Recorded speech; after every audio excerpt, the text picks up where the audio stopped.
बुजुर्ग आदमी अपने बेटे के साथ सरकारी दफ्तर में आया हुआ था। उनका कुछ काम रुका पड़ा होता है।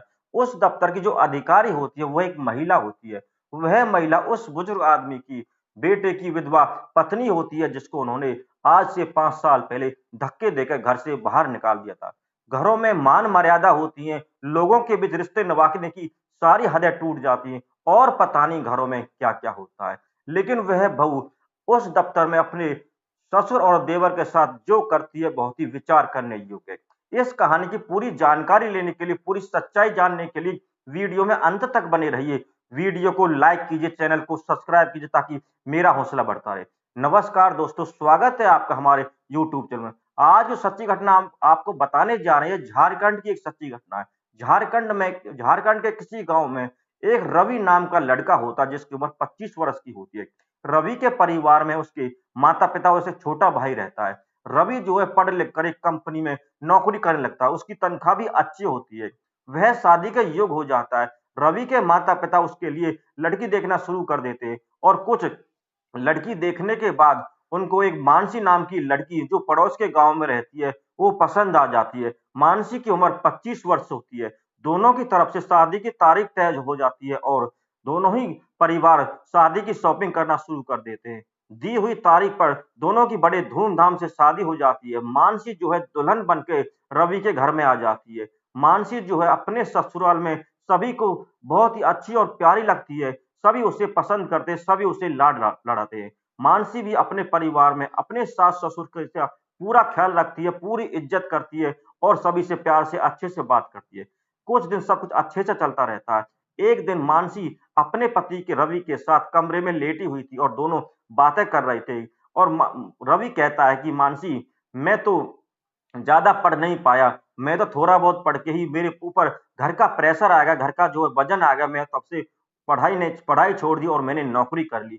अगर तुम्हारा पढ़ने का मन है तो मैं तुम्हें पढ़ा दूंगा। इस बात को सुनकर जो मानसी है, वो कहती है कि तुमने तो मेरे मुंह की बात छीन ली, मैं पढ़ना चाहती हूँ और आप मुझे पढ़ा देना। इस बात को कहकर मानसी अपने पति के गले लग जाती है और खुशी जाहिर करने लगती है।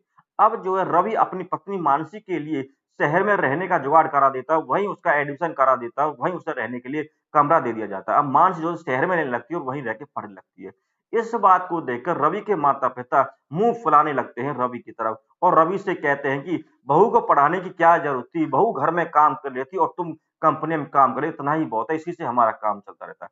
लेकिन रवि कहता है कि माँ बाबूजी, मानसी का पढ़ने का बहुत मन था, लेकिन ये ज़रूरी थोड़ी है लड़के ही पढ़ेंगे, लड़की भी तो पढ़ सकती है, बहू भी पढ़ सकती है। उसका पढ़ने का मन है तो कोई बात नहीं, उसको पढ़ने दीजिए।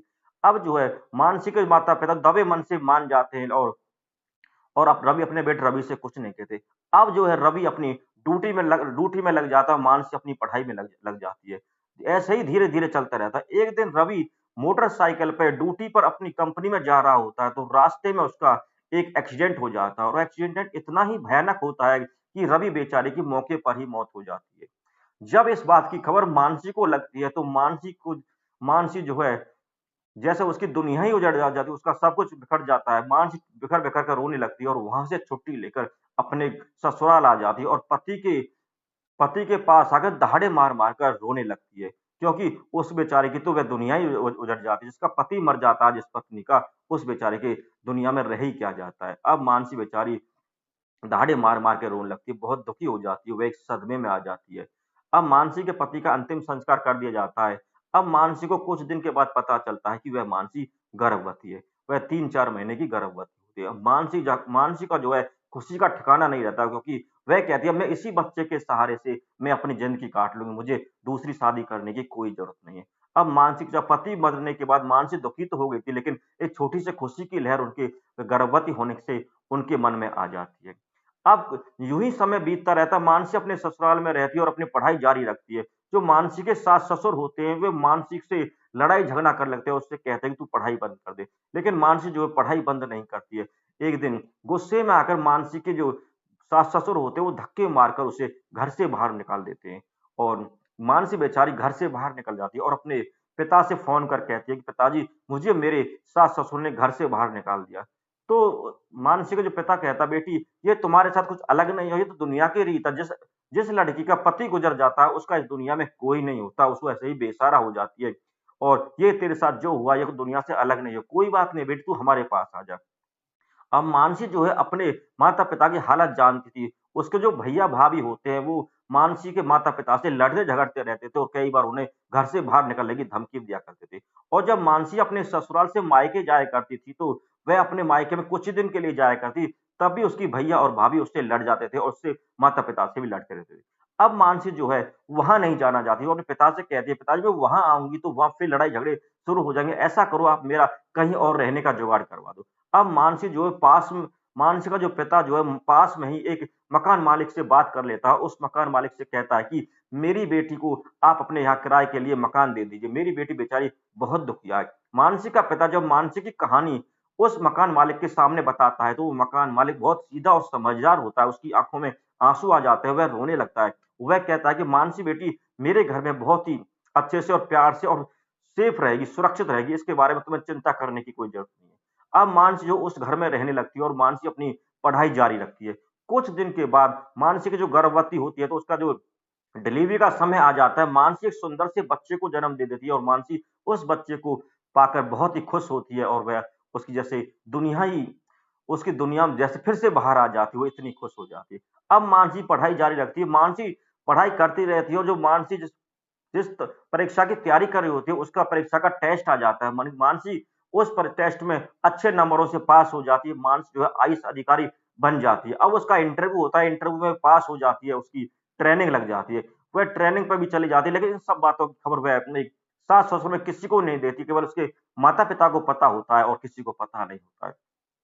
मानसी ट्रेनिंग करके ड्यूटी जॉइन कर लेती है। अब मानसी का जो है घर से ड्यूटी, ड्यूटी से घर, यही उसका दिनचर्या होती रहती है और मानसी जो है अपने इस काम में बहुत खुश रहती है। एक दिन मानसी अपने दफ्तर में बैठी होती है, तभी उसके पास उसका पीएन आता है। पीएन उससे कहता है कि मैडम आपसे मिलने के लिए 2 लोग आए हैं। तो मानसी कहती है कोई बात नहीं, वो आप उन दोनों को अंदर भेज दिए। जब वह 2 लोग अंदर आते हैं, मानसी उन 2 लोगों को देखती है तो वह 2 लोग और कोई नहीं तो उसका ससुर और देवर होता है।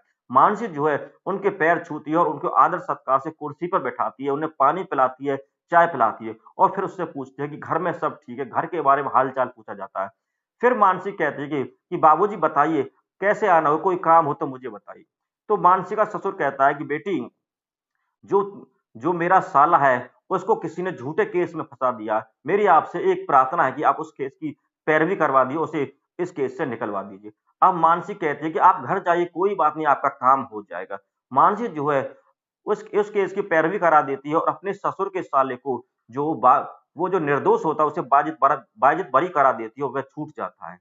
अब मानसी अपने ससुर का काम करा देती है, तो एक दिन क्या होता है, वो अपने दफ्तर में बैठी होती है मानसी, तभी मानसी की जो सास होती है और मानसी का ससुर होता है, दोनों उस दफ्तर में आते हैं और मानसी के सामने हाथ जोड़कर कहते हैं, "मानसी बेटी हमें माफ़ कर दीजिए, हमने आप लोगों के साथ बहुत गलत किया।"